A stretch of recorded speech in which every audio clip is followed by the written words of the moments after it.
I have told this account to no one. That is not quite accurate. I have told pieces of it to 3 people over the course of 40 years. Each of those 3 eventually stopped asking me to continue. I do not blame them. There is a point in the telling where the story stops being an interesting institutional anecdote about a signals faculty at a well-regarded academy and becomes something else entirely. And that is the point where people tend to find reasons to leave the room. I am Torev Ashan. I am 71 years old.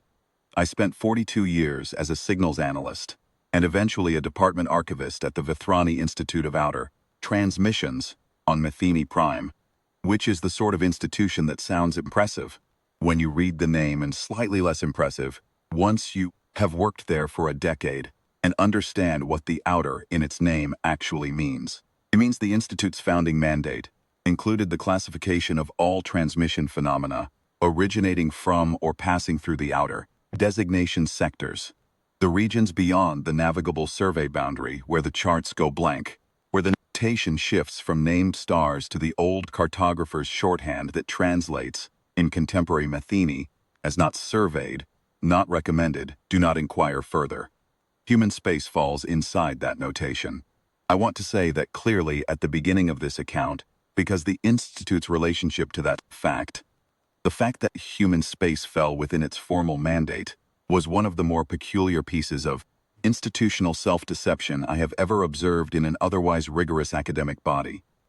The Aethori Institute classified, cataloged, and analyzed transmission phenomena from every outer sector in its assigned range. It produced comprehensive signal atlases covering 43 outer designation regions. It had standing research teams on the Rethani drift emissions, the Solveith null corridor's background pulse, the low-frequency bleed from the Kereth expanse that 3 generations of analysts had argued was geological rather than artificial, Chanarbrisis, and which one very stubborn analyst in the 3rd basement had, at last count, spent 19 years demonstrating was neither. It did not, approximately 212 years, do any serious academic work on the emissions from the human designation sectors. This was not an oversight. It was a policy. The policy was never written down in any charter I ever found. Believe me, I looked. But it existed as surely as any formal regulation, enforced not by rule but by the specific kind of institutional pressure that the Aethori Institute specialized in. The quiet assumption, shared by every department head and senior fellow, serious scholars did not spend serious time on the human designation question. The legend was a legend.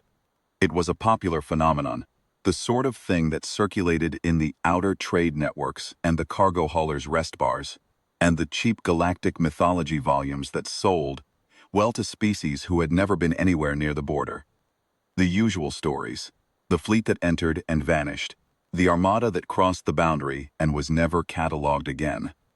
The conservancy ships that patrolled the edge and turned back every survey probe, every commercial vessel, every military reconnaissance mission that wandered too close, without explaining anything beyond the formal designation language and the warning notation that appeared in every approved star chart. Serious scholars classified the legend and moved on to matters that warranted rigorous treatment.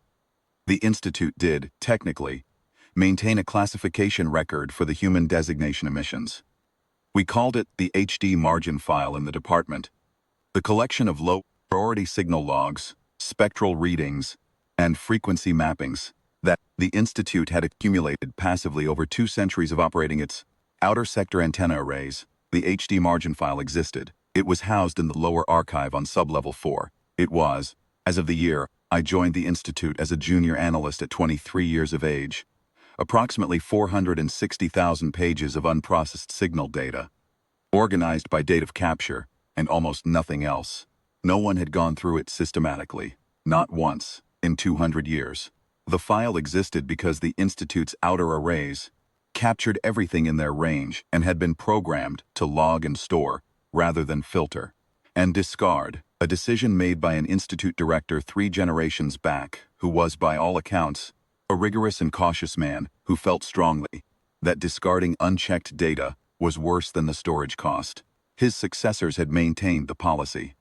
None of them had looked at what the policy had accumulated. This is, I have come to believe, The natural behavior of cautious institutions.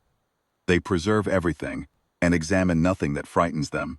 They persuade themselves that the preservation is the same thing as the examination. I found the HD margin file during my second week. I had been assigned to the lower archive for inventory work, the kind of task that institutions give to new junior analysts to determine whether they are the sort of person who files things carefully or the sort who files things quickly. I was doing inventory on sublevel 4 when I found the collection and asked my supervisor, patient and slightly tired veteran analyst named Oren Vesk, what it was and why it had never been processed. Looked at me for a moment, in the specific way that experienced institute faculty looked at new analysts who asked questions that exposed the seams of institutional policy. It was not an unkind look. It was the look of someone deciding how much of a true answer to give. Then he told me that the human designation emissions were low-priority background noise, a well-documented interference pattern that the arrays had been picking up for as long as the institute had been operational, and that the signal profile had been classified and noted in the standard notation, and that there was no active research mandate for the sector, because the sector fell within the Galactic Conservancy's restricted access designation and had been formally excluded from investigative mission planning since before the Institute's founding. I asked whether anyone had analyzed the signal itself, the structure of it, the frequency patterns, whether it showed characteristics of natural or artificial origin. Oren Vesk gave me a look that I would come to recognize over the following years as the look of a man who was choosing not to say several things at once. He told me that the HD margin file was logged and stored per policy, that the signal classification in the standard notation had been updated 4 times in the Institute's history, and was currently listed as structured interference, origin indeterminate, low confidence, not recommended for active investigation. And that if I wanted to understand the thinking behind the restricted access designation, I should read the Galactic Conservancy documentation on the human space boundary, which was thorough and clear, and would answer most of the questions a new analyst might naturally have. I read the Conservancy's documentation that evening. It was thorough as promised. It explained the historical basis of the boundary designation, the Conservancy bodies responsible for its maintenance, the formal protocols governing approach to the human sectors, the registry of incident, reports from vessels that had come too close over the centuries. It answered the questions it was designed to answer in the careful language that documents of that kind use, the language that provides the appearance of full disclosure while declining to examine the full thing it is disclosing. It did not answer the question I was actually asking, which was why 200 years of signal data from a region that the Institute's own classification had called structured interference had never been analyzed to determine whether the structure was meaningful. I filed the question away.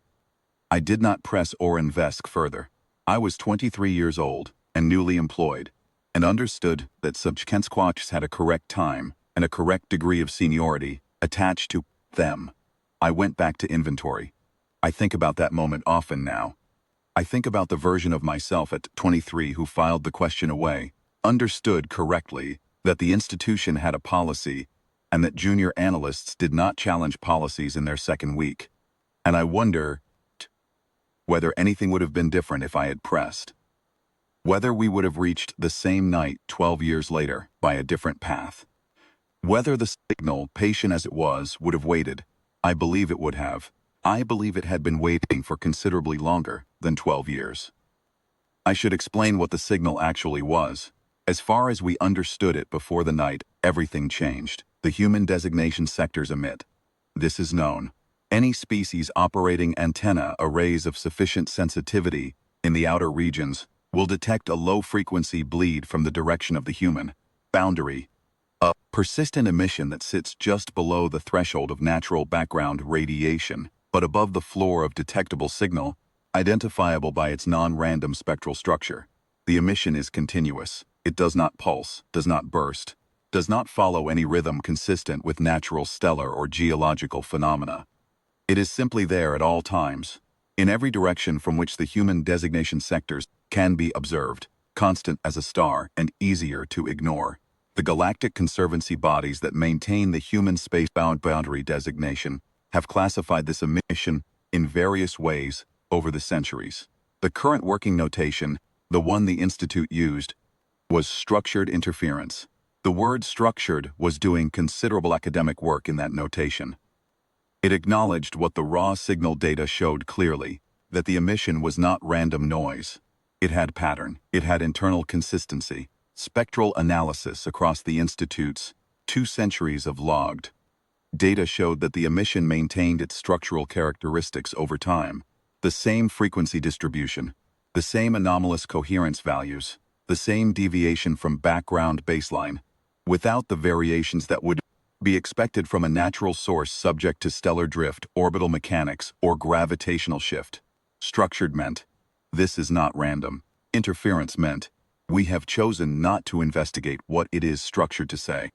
This was the classification the Institute had maintained for 212 years. Team that changed that classification came together over approximately 8 months. And I want to be precise about this, because it matters. We did not come together as a formal research team. There was no approved research mandate. There was no departmental sanction. What happened was that I had spent 12 years at the Institute and had been promoted twice, and had done competent work on the Karath expanse, emissions, and had, in the process, developed a set of signal analysis methods that were reasonably well regarded in the outer transmissions field, and I had never stopped thinking about the HD margin file. I had, over those 12 years, been reading it, slowly, carefully, without announcing to anyone that I was doing so, during evening hours, and on days when my assigned work allowed margin. I had worked through approximately 60,000 pages of the 460,000 in the archive. I had done frequency mapping, structural cross-referencing, and pattern isolation on the sections I had processed, using my own analysis time and my own equipment, and a personal archive node that I kept separate from the Institute's standard data infrastructure. This was not deception in any formal sense. I was not misrepresenting my work or using Institute resources inappropriately. I was reading a file that was housed in the building where I worked and running analysis on its contents in my own time. That I never mentioned this to Oren Vesk or to any department head was a decision I made consciously, and I have thought carefully about whether it was the right decision, and concluded only that it was the inevitable one. What I had found was consistent with what the classification had already noted. The signal was structured, but went considerably further in one specific direction. The signal was layered. Not layered in the sense of multiple overlapping natural sources producing interference patterns. Layered in the sense that what appeared on casual analysis to be a single continuous emission was, when examined at sufficient resolution, a minimum of 7 distinct signal streams running simultaneously at slightly different frequencies, each stream maintaining its own internal coherence, and all 7 streams maintaining a precise phase relationship to one another that did not drift. Over the 2 centuries of logged data, 7 streams in phase for 200 years without variation. I had been looking at this for 12 years, and I had not announced it because I understood, with the clarity that comes from working at a cautious institution for a long time, that announcing a finding of this nature about the human designation emissions would not go well for a mid-career analyst without a formal research mandate. I understood that the correct path was to document the finding carefully, build the analytical case rigorously, and find the right moment and the right framing to bring it forward. The right moment arrived in the form of Sivan Orath. Sivan was a senior fellow in the Theoretical Signals Division, the part of the Institute that dealt with encryption, compression, and transmission mathematics rather than raw signal processing. She was 42 years old, methodical, slightly impatient with people who brought her half-formed ideas, and possessed of a reputation for dismissing speculative proposals with a precision that left the proposer with no useful comeback. She had published 11 peer-reviewed papers in the previous decade, all of them careful and unshowy, in the way that distinguished scholarship is unshowy, and she had a way of reading data that I had come to respect over the years I had worked alongside her on the Karath expanse project. She read for what was missing as much as for what was present. She was also, as I discovered when I finally showed her 12 years of unpublished HD margin analysis, exactly the kind of person who goes very quiet when you put genuinely anomalous data in front of her. Not the quiet of someone who is dismissing what they see, the quiet of someone who is thinking very fast and not yet ready to say what the thinking, producing. She sat with it for 2 days. Then she came back to my office and asked 3 questions that told me she had understood everything, had documented, and had identified 2 things I had not. The first question was whether I had looked at the phase relationship between the 7 streams in terms of prime-based interval spacing rather than standard harmonic ratios. I had not. I had been using standard harmonic analysis, which was the appropriate methodology for the signal types I had been trained on, and which had produced the layered structure, finding cleanly enough that I had not thought to push further into the mathematical underpinning of the phase relationships themselves. She showed me what the prime interval mapping revealed. The 7 streams were not arbitrary signals maintaining accidental coherence. Their phase relationships formed a specific mathematical structure, a structure that, as Sivan laid it out on the analysis table between us, recognized immediately as encoding, not natural periodicity, deliberate, designed encoding, the kind of signal architecture that does not arise from physical processes, the kind that requires a designer. The second question was whether I had cross-referenced the signal's spectral fingerprint against the Aethori continuance's historical transmission, classification records which were partially accessible through the Institute's interconservancy data-sharing agreements. I had not. The Aethori historical archives were vast and only partially indexed in any format accessible to non-Aethori institutions, and the specific sub-collection covering outer sector transmission phenomena from the pre-survey period was not one I had thought to search. There is a notation in the Aethori archive, Sivan said, from approximately 14,000 years ago, a signal classification. The spectral characteristics listed in the notation match the HD margin emission profile within a margin of error consistent with instrument drift over that period of time. I looked at her. The Aethori classified this signal 14,000 years ago, she said. Their notation marks it as known. It does not mark it as explained. The third question she asked was not a question at all. It was a statement. We need more people. I will not pretend that what followed was purely rational scientific inquiry conducted with calm detachment. I have read accounts of discovery that describe the work in those terms, and I have always found them unconvincing, because every significant finding I have ever been involved in has been accompanied by a specific quality of feeling that is not calm and is not detached. A cold, spreading alertness that arrives when the data stops being abstract and starts being real, and that sharpens everything around it.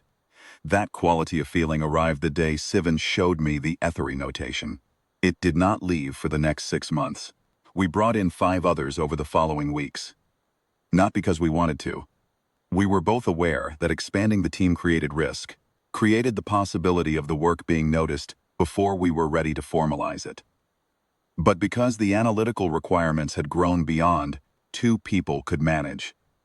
The encoding structure Sivan had identified in the phase relationships was complex enough to require specialist work in 3 distinct subfields simultaneously. I will give their names here because they deserve to be named, and because I am, as far as I know, the only member of the original team who is still setting things down in writing. Marit Sullivan, transmissions mathematician, 37 years old. She worked the encoding structure and was the first to identify that the 7 streams were not simply encoding in parallel. They were encoding sequentially, each stream building on the previous one in a dependency chain that meant the full message structure could only be read if all 7 streams were processed together and in the correct order. This was a finding that made the decryption considerably harder and considerably more certain. Accidental encoding does not have dependency chains. Dependency chains require intent. Torash Kelm, spectral analyst, 44 years old. He mapped the signal's full frequency profile against every natural and artificial emission source in the Institute's reference database, and confirmed formally that the HD margin emission matched nothing in the database, Not natural stellar phenomena. Not known artificial transmission architectures. Not any historical signal type. From a documented civilization in the outer designation records. He ran this comparison 3 times using 3 different methodologies and got the same result each time. He told me, after the 3rd run, that he wished he had gotten a different result, and that he was going to run it a 4th time to be certain, and that if the 4th run returned the same answer he was going to believe it and stop arguing with the data. The 4th run returned the same answer. Vesna Orath, no relation to Sivan, was a compression theorist, 31 years old and the youngest member of the team. She determined that the 7 streams contained compression ratios that implied a message volume considerably larger than the bandwidth suggested. How much larger, she could not say precisely in the early weeks of the work. She used the word considerably, with increasing discomfort, as the analysis progressed, and the compression ratios resolved into something clearer. Ithran Davin, ancient transmissions archivist, 58 years old. He had spent his career cataloging pre-survey transmissions from extinct civilizations and was, by some distance, the most composed member of the team when the work turned in directions the rest of us found difficult. He was also meticulous in a way that went beyond professional care. Ithran had a quality of thoroughness that I have rarely encountered. Challenge, the kind that goes back to the primary source when everyone else has settled for the summary, that reads the full document when the abstract would suffice, that notices the footnote that changes the meaning of the paragraph it sits beneath. This was, in the end, what produced the most important finding of our preparatory phase.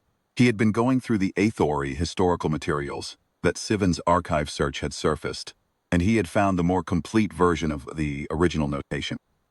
Not the partial entry visible through the interconservancy data sharing agreements, but a fuller version in a physical document collection on sublevel 7 that had not been digitized and that therefore had not appeared in any of the standard archive searches. He found it because he went down to sublevel 7 with the partial notation in hand and spent 3 days looking through the physical collection shelf by shelf. The more complete version contained 2 sentences that the partial version did not. Friend brought them to the team quietly, on a morning when the others were not yet in. He set the transcription on the table and said nothing, and waited while I read it. The first additional sentence noted that the signal the Aethori had classified 14,000 years ago had been present in their monitoring records for as long as their monitoring records extended, meaning the notation was not the date of the signal's origin, but the date they had formalized the classification. The signal predated the notation by an unknown interval. The second additional sentence read, source characteristics consistent with coordinated multi-party transmission. Intended recipient, unidentified. Do not attempt decryption. Do not attempt decryption. It was 14,000 years old. It was a warning from the Aethori continuance to themselves, filed in their own archive, which they had apparently maintained continuously, in one form or another, across the 14 millennia since. It had been filed, presumably, by Aethori analysts who had seen what we were seeing, who had looked at the encoding, who had recognized that it was a message, who had decided, for reasons they had not documented in any notation Aethori could find, that the message should not be read. I asked Aethori whether there was any documentation of the reasoning. He said, there is no notation that explains the instruction. The instruction stands alone. This is unusual for Aethori archival practice. They document reasoning as a standard protocol.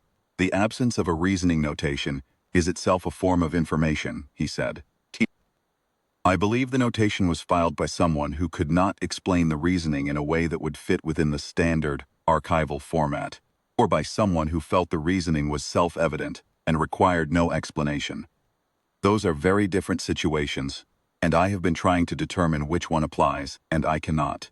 The 7th member of the team was Oren Vesk, my old supervisor, the patient, slightly tired veteran analyst who had told me, 12 years earlier, that the HD margin file was low-priority background noise. He was 63 years old.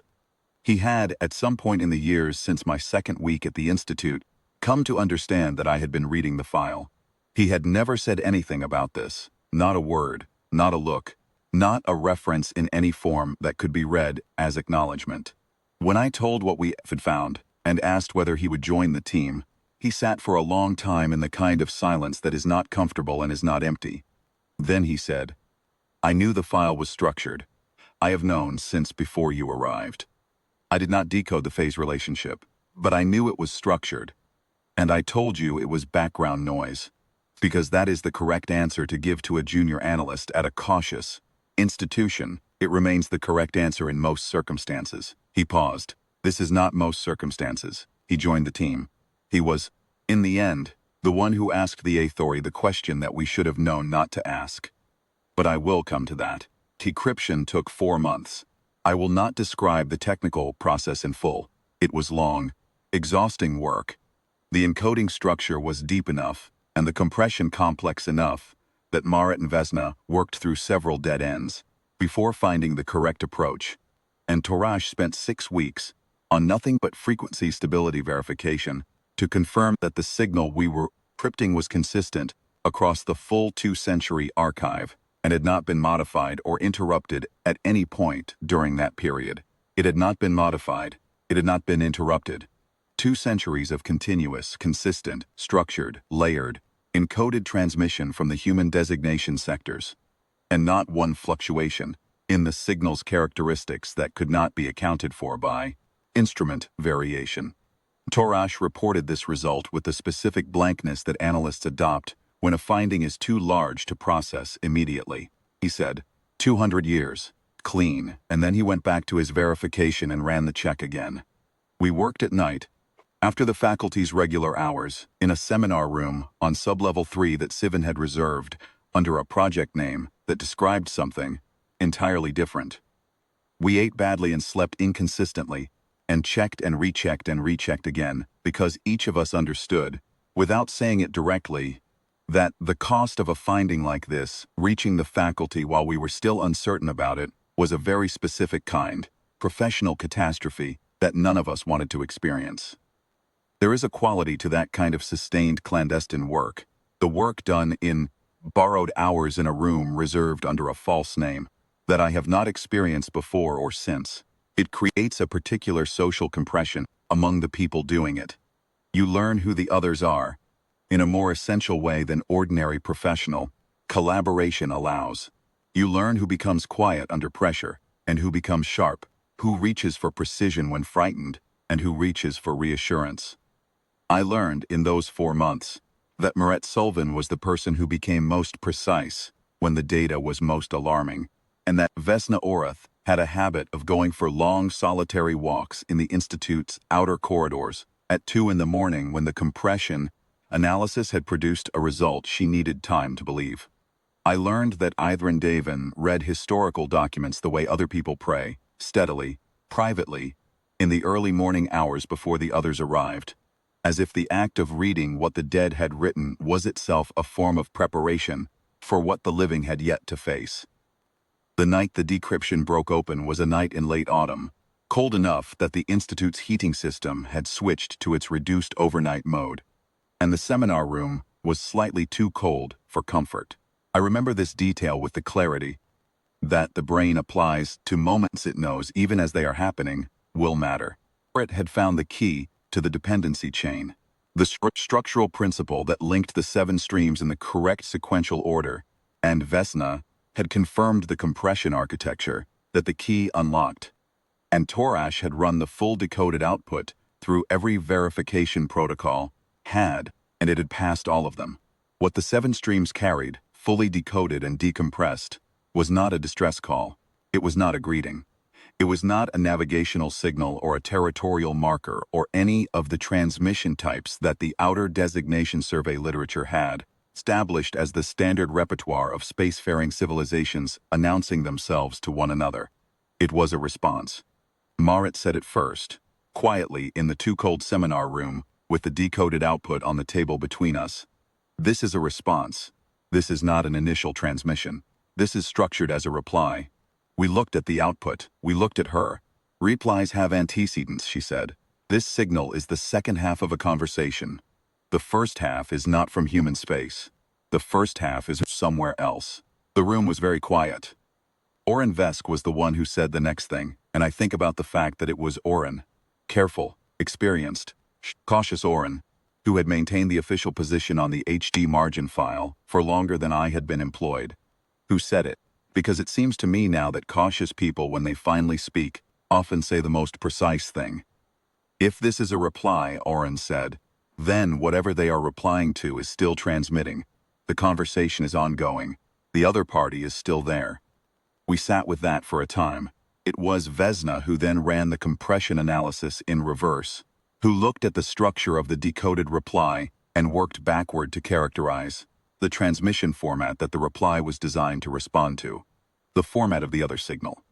The one we had not found, the one that was, if Oren's reasoning was correct, it's still being transmitted somewhere. It took her approximately 4 hours. The rest of us waited in the seminar room and drank the cold night tea that the Institute's automated kitchen provided, and did not talk very much. Aethori read. Torash ran verification checks that did not need running, because he needed something to do with his hands. Oren sat and looked at the table with the specific expression of a man who has spent 38 years at a cautious institution, maintaining a comfortable position and is watching the comfort dissolve in real time. At 2 hours past the standard midnight, Vesna looked up from her analysis terminal. The antecedent transmission, she said, is a signal architecture that does not appear in any of the Institute's reference databases. I have cross-referenced it against every known civilization's transmission format in the historical archive. It does not match. The architecture is not consistent with any documented spacefaring species. She paused. The frequency range it operates in is consistent with natural phenomenon, stellar class or larger. But the structure is not natural. The structure is artificial. And the range from which it could be transmitted, given the signal characteristics, would be... She stopped. Check the number again. Regional. Not a point source. A transmission originating from a distributed source, covering approximately the volume of a mid-sized stellar cluster. No one spoke. The antecedent signal is not coming from human space, she said. It is coming from the regions adjacent to human space, the side facing the border, the side facing us. We did not sleep that night. Stayed in the seminar room, and we went through the analysis again. All of it, from the beginning, looking for the error. Because there had to be an error, and finding it was better than not finding it, and not finding it was better than what it meant if there was no error to find. We found 2 small calibration discrepancies in Torash's spectral verification that had no meaningful effect on the conclusions. We found one mathematical error in Vesna's compression analysis that, when corrected, changed the estimated distributed source volume by 12%, which made it larger, not smaller. We found nothing that touched the core finding. At approximately the 5th hour after midnight, Aethori Davin, who had been the quietest member of the team throughout the decryption work, and who had spent the review period going through the Aethori historical materials he had accumulated from the Sublevel 7 archive, said something that he prefaced by telling us that he wanted to be certain we understood. He was not certain of what he was about to say. He said, in the Aethori historical archive, there are 17 separate occasions across the last 14,000 years where a notation appears in their monitoring records marking the human designation emissions as having received a response, as having, in the language of the notation, completed a cycle. The most recent of these notations is dated approximately 300 years ago. He looked around the table. The Aethori have been monitoring this conversation for 14,000 years. They have documented at least 17 cycles of exchange, and in the oldest notation they maintained on this subject, the one that predates all the others by several thousand years, there is a line that does not appear in any later notation. It was apparently removed from the standard entry at some point and not reinstated. The line reads, "The interval of the exchange is consistent with a conversation conducted at geological patience. We assess that the exchange predates our civilization. We assess that we have no information on when it began. Geological patience. A conversation that predated the Aethori continuance. A conversation that the Aethori had been monitoring for 14,000 years, during which time they had documented 17 completed cycles of exchange. and during which time they had never, as far as Aethori could find in any archive notation, attempted to decode the content. They had simply watched and maintained their notation, and kept the human space boundary clear, for 14,000 years. At some point during the 6th hour after midnight, Sivan said, "We need to contact the Aethori continuance." Oren Vesk said, "We need to contact the Institute Director and the Aethori continuance." Sivan said, "If we contact the Institute Director first, the Institute Director will contact the Conservancy Liaison, and the Conservancy Liaison will sit on it. A standard processing period of between 3 and 8 months, and the Aethori will hear about it through interagency channels and will have time to prepare a response that tells us exactly as much as they want us to know and nothing more." There was a long silence. "If we contact the Aethori directly," Sivan said, "they will not have time to prepare." Oren Vesk looked at her.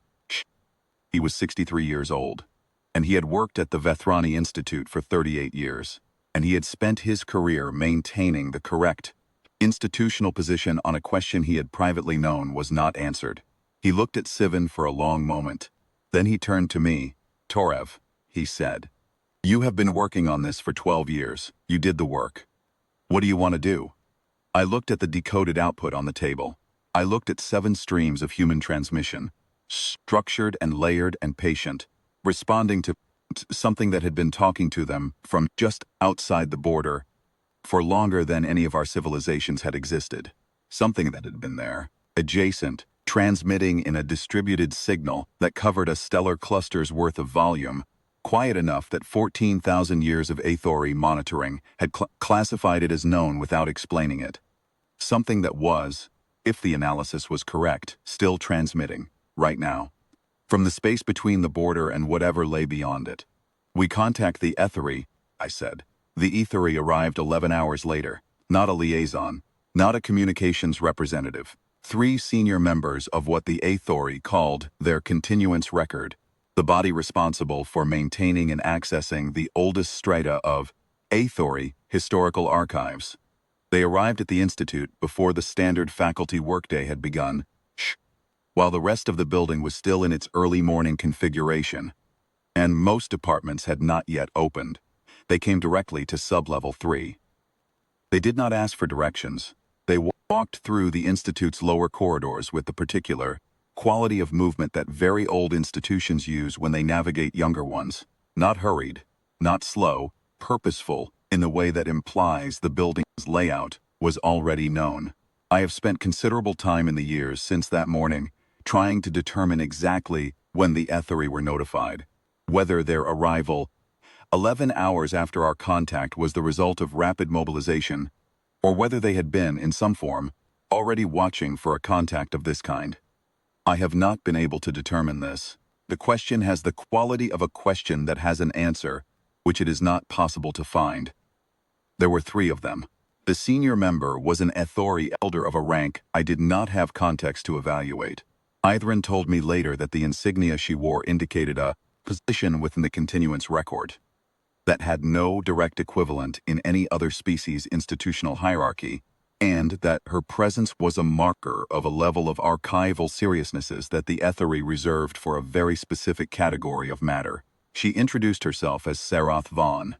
She was old in the way that Aethori elders are old, a quality that is not merely physical but attitudinal, a sense of having been present for a volume of time that changes the way a person relates to urgency. She looked at the 7 of us in the seminar room and at the decoded output on the table for a moment. Then she asked a question. She did not ask how we had found the encoding structure. She did not ask what the decoded content said. She did not ask how long we had been working on it, or whether we had shared the finding with anyone outside the room. She asked, "Has the signal responded since you began decryption?" The silence that followed, that question was of a very specific quality. Kind of silence that arrives when a question reorders everything you thought you understood about the situation. Torash, too, who had been running signal monitoring continuously throughout the decryption work as a standard verification practice, checked his log. He looked at it for a moment. He said, "The signal pattern has not varied from baseline. No anomalous fluctuation during the decryption period." Sarath Vaughn nodded. She did not look relieved. She looked as though she had received information she needed rather than information she wanted. Is a difference between those two things, and in the years since I have become more attuned to what distinguishes them. She looked at me. She had not been looking at Sivan, who had organized the contact. She had been looking at me since she came into the room, in the specific way that implies the person doing the looking already knows something about you. You are the one who began the analysis, she said. Years ago. I said that I was. You decoded the dependency chain structure, she said. The phase relationship. Maret Sylvan said quietly that she had decoded the dependency chain. Sareth Vaughn looked at Maret briefly, and there was something in the look, not unkind, precise, that I think Maret found difficult, because Maret did not speak again during that meeting. Sareth Vaughn looked back at me. We want to tell you what we know, she said, and what we do not know, and what you should understand about the difference between the two.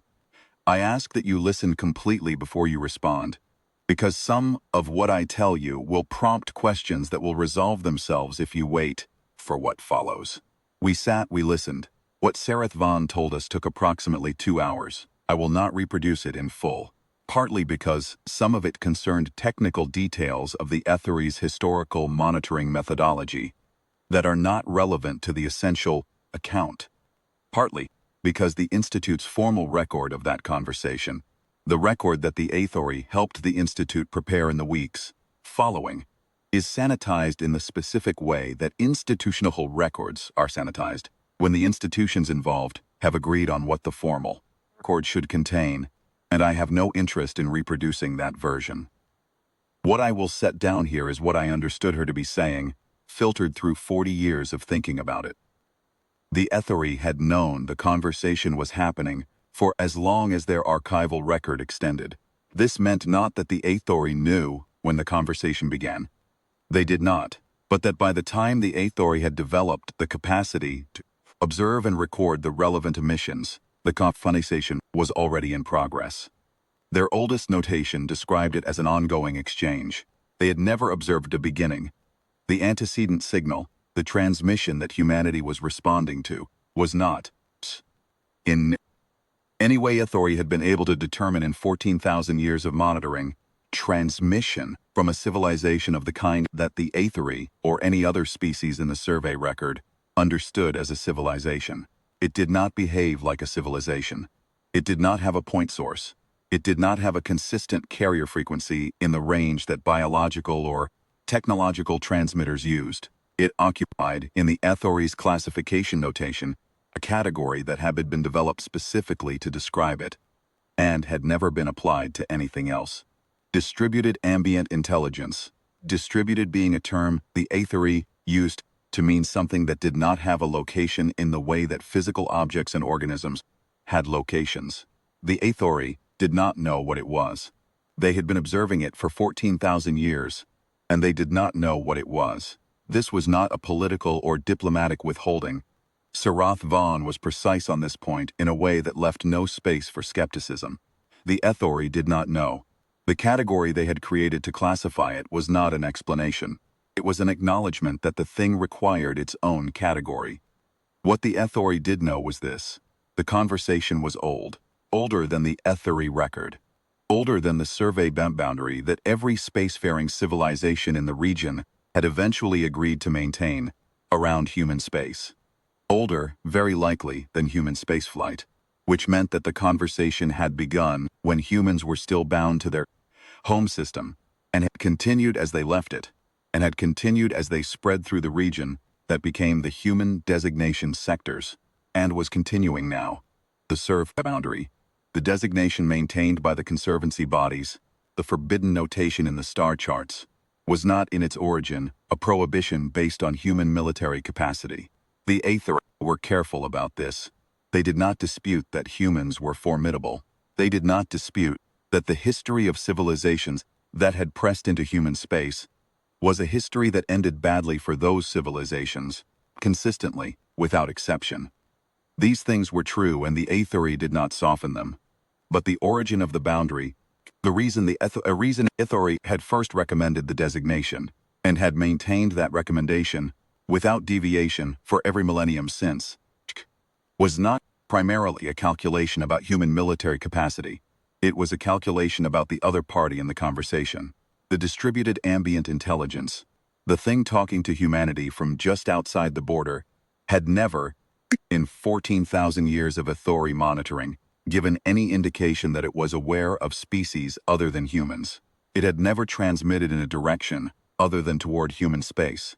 Its emission pattern had never fluctuated in response to any event in the broader galaxy that the Aethori had been able to identify. It behaved in every measurable respect as though the universe contained exactly two parties of relevance, itself and humanity. The Aethori's concern was not what it would do if a hostile fleet entered human space. The Aethori's concern was what it would do if it noticed that something other than humans was paying attention to the conversation. Sareth Vaughn paused after explaining this. She looked at the seven of us in the seminar room. She looked at the decoded output on the table. "We have monitored the signal continuously for 14,000 years, she said, and the signal has not responded to us. It has not varied in response to our monitoring. It has not, as far as we have ever been able to determine, acknowledged that we exist." Another pause. "You decoded human transmissions," she said. "You decoded the reply. You spent 4 months in close analytical contact with the content of one side of the conversation." She looked at me. "The question I asked when I entered this room, whether the signal had responded since you began decryption, was not a procedural question." The room was very still. "We do not know what decoding a message in a conversation implies for the party whose conversation is decoded," she said. "We have never done it before. In 14,000 years, we did not decode it. We observed and classified and maintained our notation. We did not decode." She did not need to say what the question therefore was. We understood it. Whether the other party in the conversation had noticed that someone who was not human had spent 4 months in close analytical contact with the content of their exchange. Whether the absence of fluctuation in the signal, the clean, undisturbed baseline that Tarash had reported, was the absence of a response, or was the particular quality of stillness that a very old, very patient intelligence adopts when it becomes aware of something it has not decided what to do about yet. It was Oren Vesk who asked the question we should not have asked. He asked it clearly and directly, in the manner of a man who has spent a career being cautious, and has decided at 63 that there is no longer a correct institutional reason to be cautious about this particular thing. He asked, "Do you believe it knows we decoded the message?" Sareth Vaughn looked at him for a moment. She said, "I believe that the correct answer to that question is that we do not know, and that not knowing is a condition we have maintained deliberately and carefully for 14,000 years, because the alternative, the condition of knowing, requires an interaction that we have not chosen to initiate." She said, You have been closer to the content of that conversation than any non-human entity in the history of our records. Somebody constitutes an interaction in any sense that is meaningful to the other party. We do not know, we hope not. We believe, on the available evidence, that the baseline is clean because nothing has changed. We cannot be certain of this, she said. We are here, in part, to seal the record, and in part to tell you the truth of what you found, because you found it honestly and you deserve to understand what you were looking at. The Aethori stayed for 11 days. They did not tell us to destroy the decryption. They were, in this as in the question of what the distributed ambient intelligence actually was, precise about the distinction between what they knew and what they did not. What they knew was that they wanted the analytical record sealed at the institute level, and the findings registered in the Aethori continuances archive rather than in any multi-party conservancy record. What they knew was that they wanted the decryption methodology secured and not published. What they did not know was whether it mattered. Whether the stillness of the signals in the weeks following our decryption meant that nothing had changed, or whether something that had been waiting with geological patience had simply added a new data point to a record that it maintained on a timescale that made 14,000 years of Aethori monitoring look like an afternoon's work. Sareth Vaughn told us before she left one additional thing. She said, "The 17 cycle completion notations in our archive The occasions where the human transmissions completed a round of exchange span 14,000 years. The intervals between completions have been decreasing. The most recent completion, 300 years ago, was the shortest interval yet recorded. The cycles are accelerating, she said. We do not know what that means. We have theories. We have had theories for several thousand years, and none of them have been satisfying, and the data has continued regardless, she said. We want you to know this because you did the work and you deserve to know what is true, and because the institute where you work is within transmission range of the region in question, and we believe that awareness is preferable to ignorance in that context. She did not say what preferable meant in that context. She did not say what awareness was supposed to help us do. I think she understood that there was nothing it was supposed to help us do. I think it was simply true that she believed awareness was better than ignorance, and this was not because awareness offered protection, but because it was a more honest way to exist in proximity to something that had been present in the universe for longer than the concept of our civilization. She left. The three Aethori left. The seminar room on sub-level 3 was cold and quiet, and the decoded output was still on the table. That was 40 years ago. The Institute's formal record of the findings is sealed, accessible only through a joint authorization from the Vethreni Institute director, and the Aethori continuance record, a combination that has, to my knowledge, never been simultaneously convened since the sealing. The HD margin file is still there on sub-level 4. The full 460,000 pages of raw signal data, plus the approximately 32 years of additional data that the arrays have accumulated since. The decryption methodology is secured in the same archive, behind the joint authorization. The seminar room on sub-level 3 is used for postgraduate seminars on standard outer transmissions analysis topics. Sivan Orath retired 6 years after the sealing. She moved to a quiet academic position on a Metheny colony world that I have never visited. I have sent her 12 letters over the years. She has replied to 3 of them, none of which addressed anything related to the decryption. Merit Sullivan changed fields entirely. She works in theoretical mathematics now. Pure mathematics, nothing applied, nothing transmissions related. She published a well-regarded paper on prime interval structures approximately 15 years ago that contained, in its 3rd methodological section, an approach that any member of our team would recognize. She has not published anything with transmission applications since. Parash Keln died 8 years after the sealing. His medical records list causes unrelated to the work. I mention this not to suggest otherwise, but because he was 44 years old when we did the decryption, and 52 when he died and was, by every account I have, not a man who had been in poor health before the sealing. Vesna Orath, the youngest member of the team, 31 at the time, I have not been able to locate for the last 9 years. Her institute employment record shows a departure, voluntary, 11 years after the sealing, no forwarding institution, no publications listed in any database I have access to. Aethori Devon is 84 years old. He is living, as far as I know. He has not published anything since the sealing and has not, to my knowledge, communicated with any member of the team. His retirement address is in a region of Metheny Prime that I have written to 3 times and have not had reply from. I do not take this as evidence of anything other than the choice of a careful man to maintain a careful silence.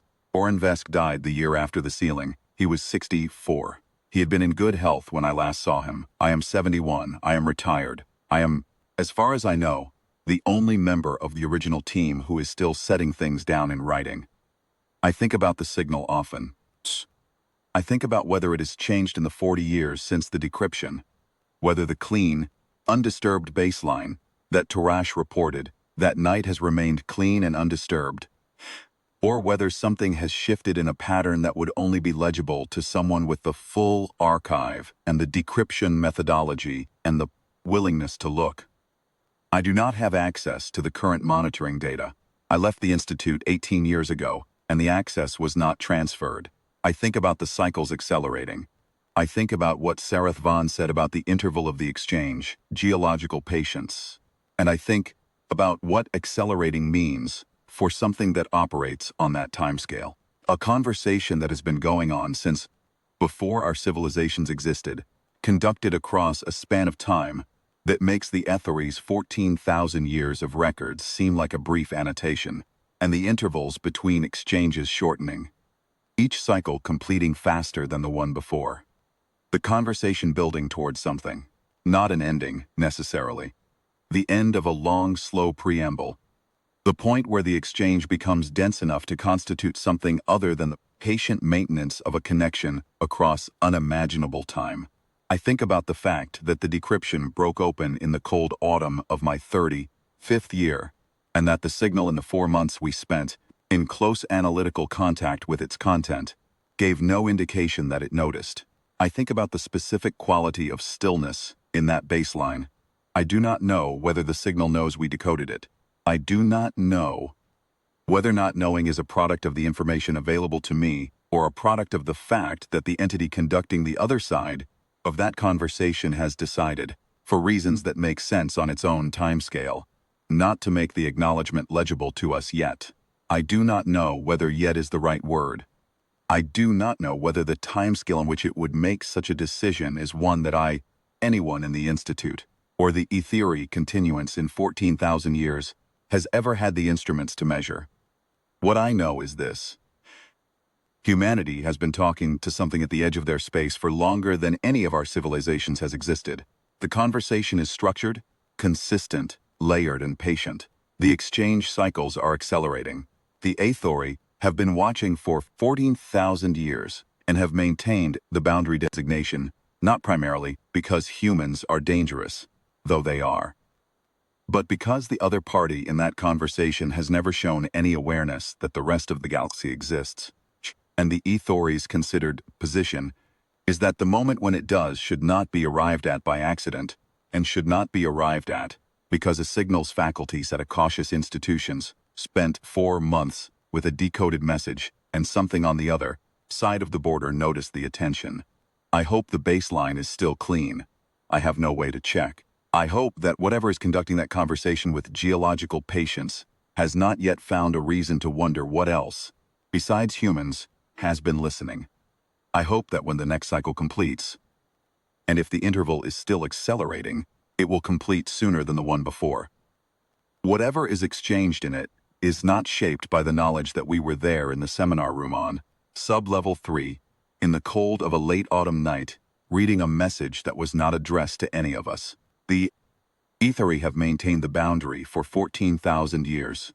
They will maintain it for 14,000 more if they are able. I understand now, in a way I did not at 35, what the boundary is actually for.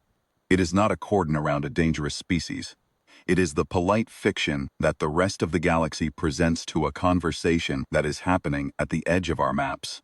The performance of ignorance, maintained carefully by every civilization that has ever understood what the performance costs to abandon.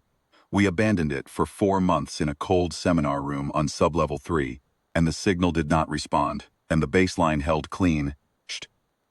And I have spent 40 years not being certain whether that means we were lucky, or whether it means that whatever is on the other side of that conversation has already noticed, and is simply waiting, with all the patience of something that has been conducting the same exchange since before, for a moment of its own choosing to make the acknowledgement. I am 71 years old. I have told this account to no one. That is not quite accurate. I have told it now. I do not intend to speak of it again.